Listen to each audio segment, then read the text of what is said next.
Hello friends, welcome to நாகுவின் சமையல். நம்ம இன்றைக்கி இந்த மேங்கோ சீசனில் நம்ம வந்து சூப்பரான ஒரு புட்டிங் தான் செய்ய போகிறோம். அதாவது மேங்கோ புட்டிங். அது எப்படி செய்யுதுன்னு இப்போ பார்க்கலாம். அப்புறம் நம்ம சேனலில் வந்து கிவ்அவே அனௌன்ஸ் பண்ணியிருக்கு. அதாவது நம்ம போட்டிருக்க ஃபஸ்ட்டு வீடியோவிலேருந்து 1,00,000 சப்ஸ்கிரைபர்ஸ் ரீச் ஆகுறதுன்னு போடுற எல்லா வீடியோஸையும் கண்டினியூஸாக பார்க்கணும், லைக் பண்ணணும், ஷேர் பண்ணணும், முக்கியமாக சப்ஸ்கிரைப்பும் கமெண்ட்டும் பண்ணியிருக்கணும். இதுதான் அதோட ரூல்ஸு. இன்றைக்கி 1/4 கப் அளவுக்கு கார்ன்ஃப்ளவர் எடுத்திருக்கேன். அதில் 1/3 கப் அளவுக்கு தண்ணி சேர்த்துக்கலாம். இது வந்து நார்மலான தண்ணி தான். சேர்த்துட்டு நல்லா மிக்ஸ் பண்ணிக்கோங்க. கட்டி இல்லாமல் கலக்கிக்கணும். இப்போ ஒரு மிக்ஸி ஜார் எடுத்துகிட்டு அதில் வந்து 2 மாம்பழத்தை வந்து சீச்சிட்டு நல்லா நைஸாக சீச்சிட்டு எடுத்து வச்சுருக்கேன். அதில் நம்ம வந்து தண்ணி ஊற்றுறதுனால ஊற்றிக்கலாம், அப்படி இல்லைன்னா பால் கூட சேர்த்துக்கலாம். 1 கப் அளவுக்கு தண்ணி சேர்த்துக்கிறேன். நீங்கள் பால் சேர்க்குறதா இருந்தாலும் இதே அளவுக்கு சேர்த்து எடுத்துக்கோங்க. நல்லா நைஸாக அரைச்சி எடுத்துக்கிட்டு அதை வந்து ஒரு பாத்திரத்தில் மாற்றிட்டேன். இப்போ அதோட 1/4 கப் அளவுக்கு ஜீனி சேர்க்குறேன். அப்புறம் ஒரு பிஞ்ச் அளவுக்கு உப்பு சேர்த்துக்கோங்க. அவங்கவுங்களோட மாம்பழத்தோட டேஸ்ட்டை பார்த்துட்டு ஜீனியை வந்து கூட்டியோ குறைச்சோ சேர்த்துக்கோங்க.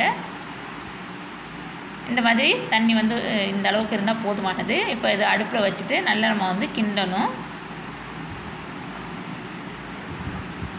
நல்லா கொஞ்சம் கிண்டினதுக்கப்புறம் அது வந்து இது கொதித்து வர்ற சமயத்தில் நம்ம கலக்கி வச்சுருக்க அந்த சோள மாவை வந்து அதோடு சேர்த்துக்கலாம். அந்த கார்ன்ஃப்ளவர் மாவை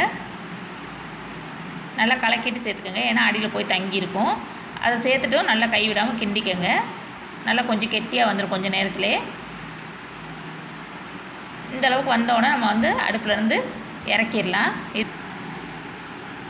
இப்போ நம்ம அடுப்புலேருந்து இறக்குனதுக்கப்புறம் 5 நிமிஷம் ஆற விட்டுருங்க. லேசாக ஆறட்டும். ஆறினதுக்கப்புறம் நம்மளுக்கு கொஞ்சம் இதுவானதுக்கப்புறம் நம்ம என்ன பண்ணணும்னா, ஒரு பாத்திரத்தில் நெய்யோ எண்ணெயோ தடவி வச்சுக்கோங்க. தடவின பாத்திரத்தில் நம்ம இதை வந்து சேர்த்துடலாம், கொட்டிடலாம். ஏன்னா அப்போ தான் நம்மளுக்கு வந்து அப்படி இலகி வர்றதுக்கு சரியாக இருக்கும். அதனால் நல்லா நெய் தடவிக்கோங்க. இதை குறைஞ்சது ஒரு 4லேருந்து 5 மணி நேரம் நம்ம வந்து வெளியில் வச்சிடணும். அதுக்கப்புறமா ஃப்ரிட்ஜில் வந்து 1 மணி நேரம் வச்சு எடுத்தோம்னாக்கா நல்லா ஜில்லுன்னு சாப்பிட்றதுக்கு ரொம்ப ரொம்ப சூப்பராக இருக்கும். நல்லா செட் ஆகிருக்கும். இப்போ பாருங்கள், 4 மணி நேரத்துக்கு அப்புறம் நல்லா நம்மளுக்கு செட் ஆகிருச்சு.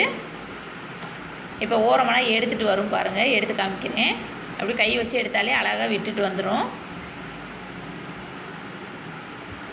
இந்த மாதிரி வந்ததுக்கப்புறம் நம்ம வந்து ஒரு பிளேட்டில் கவுத்து எடுத்துடலாம்.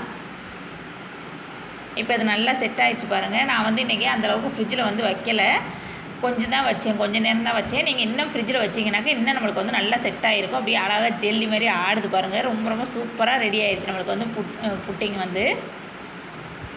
இப்போ நம்ம இதே மாதிரி மேங்கோ கிடைக்கிற நேரத்தில் புட்டிங்கா இல்லாட்டி கேக்கா எது மாதிரி வேணாலும் நம்ம வந்து விருப்பப்பட்ட மாதிரி செஞ்சு சாப்பிட்டுக்கலாம். நம்ம வீட்டு குழந்தைங்களுக்கு செஞ்சு கொடுத்தோன்னா அவங்க ரொம்ப ஆசையாக விரும்பி சாப்பிடுவாங்க.